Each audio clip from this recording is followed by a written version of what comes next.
Hi Jamie, welcome to your online video lesson. So firstly we looked at your full swing from front on with the irons. One of the key things we're going to look at, and we looked at obviously in the assessment, is your setup. So looking at you straight on, you've got your shaft leaning back a little bit, and as we talked about, that was a bit to do with your concept. So you've got the shaft actually angled back there trying to lift the ball in the air. Your shoulders tend to point a little bit to the left, and you've got that sort of X shape that we talked about when I saw you. So from there, as you swing back and through, you can see your legs, they don't really turn, they don't really respond to the swing much.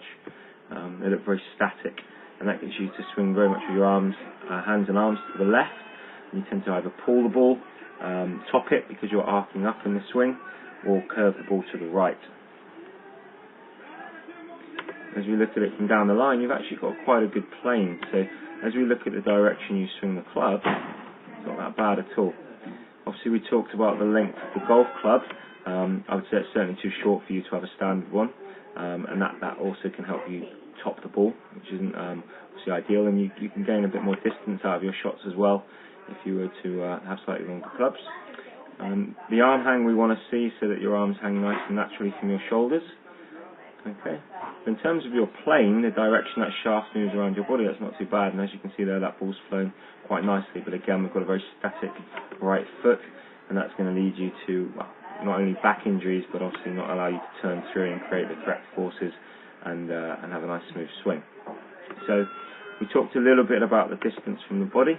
We would want to see the back of your wrists hang nicely from your shoulders and be about a fist width from your thigh, which they are there. But as we'll see later with your driver, you reach out a bit too far.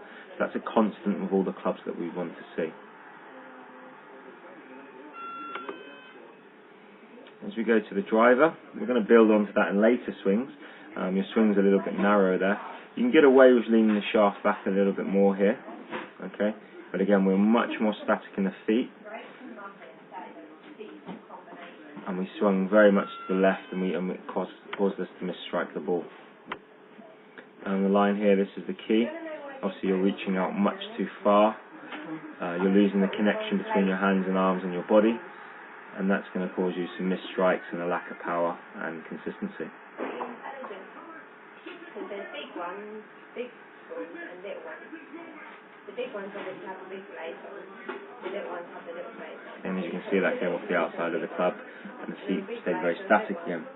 So the key things going forward are to improve your concept of impact, how we actually want to strike the ball, because you're actually doing what you said you wanted to do. We also want to then get your body responding a little bit more, so that your body turns through, your lower body turns through more effectively in good synchronization. And then we want to improve your plane going forward, so the direction of the club, while it's good on the way back, okay, it swings very much inside and to the left on the way through, and that causes you the missed strikes and that pulled left and curvature to the right shot. From this assessment though, and in your first lesson, what we're going to work on is your setup, and you took to this quite well. The process was to lean the shaft forward, so we prepare for that impact position. We use the correct design angle of the club, and we have the left forearm and the shaft in a nice straight line there.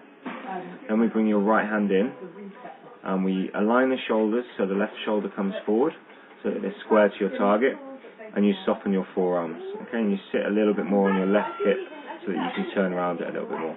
That was the process.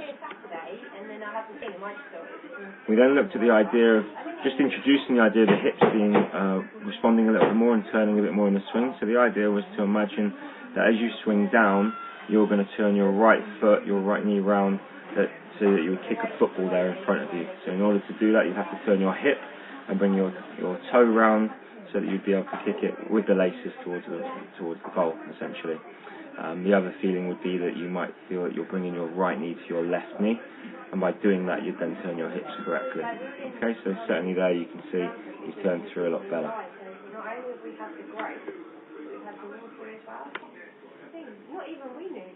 I knew that Craig was away 2 days before we went.